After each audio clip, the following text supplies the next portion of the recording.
कहानी है तीन ऐसे असुरों की जिनकी शक्ति ने पूरे त्रिलोक में भय और आतंक का साम्राज्य फैला दिया था।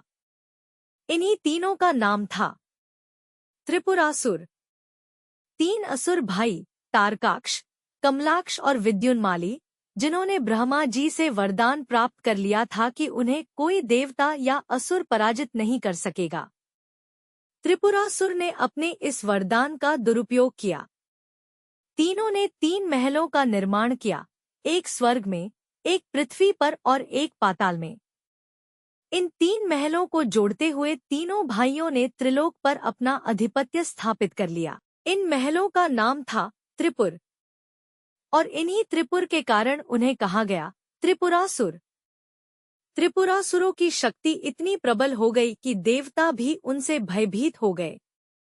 देवता, ऋषि सभी त्रिपुरासुर के अत्याचार से त्रस्त थे।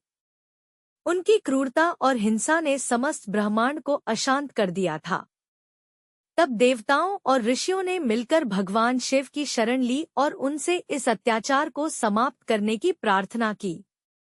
भगवान शिव, जिन्हें कल्याणकारी और संहारकारी दोनों रूपों में पूजा जाता है, ने देवताओं की विनती सुनी और संकल्प लिया कि अब इस बुराई का अंत करना आवश्यक है। शिव जी ने इस महान कार्य के लिए एक विशेष धनुष और बाण का निर्माण किया, जिसे पिनाक नाम से जाना जाता है।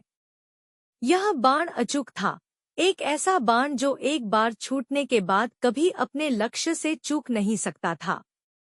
शिव जी युद्ध के लिए तैयार होकर अपने रथ पर सवार हुए, जिसके सारथी स्वयं ब्रह्मा जी थे और रथ का पहिया था सुदर्शन चक्र। शिव ने जब त्रिपुर को निशाना बनाया तो उन्होंने त्रिलोक को बचाने का संकल्प लिया। जब त्रिपुरासुरों ने देखा कि शिव उनके विरुद्ध आ रहे हैं, तो उन्होंने अपने महलों को अत्यंत तेजी से चलाना शुरू कर दिया, ताकि भगवान शिव का निशाना चूक जाए। लेकिन शिव तो महाकाल हैं, उन्हें कौन मात दे सकता था। जब समय आया, शिव जी ने अपना पिनाक धनुष उठाया और अपनी दृष्टि से त्रिपुर का सही संधि स्थल देखा। और तभी शिव जी ने अपने अचूक बाण को त्रिपुर की दिशा में छोड़ा। बाण हवा को चीरते हुए सीधे त्रिपुर को भेद गया। त्रिपुरासुरों के महल ध्वस्त हो गए और उनकी शक्ति को नष्ट कर दिया गया। त्रिलोक में बुराई का अंत हुआ और एक बार फिर से शांति का साम्राज्य स्थापित हो गया।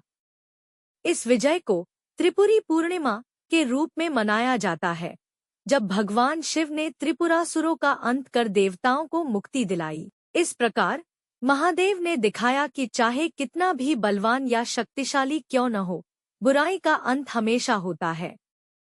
भगवान शिव ने अपनी करुणा और संहार शक्ति से फिर एक बार संसार को यह संदेश दिया कि सत्य, धर्म और अच्छाई ही सदा विजय होते हैं। और इस प्रकार भगवान शिव ने त्रिलोक को त्रिपुरासुरों के आतंक से मुक्त कर फिर से संसार में शांति और धर्म की स्थापना की।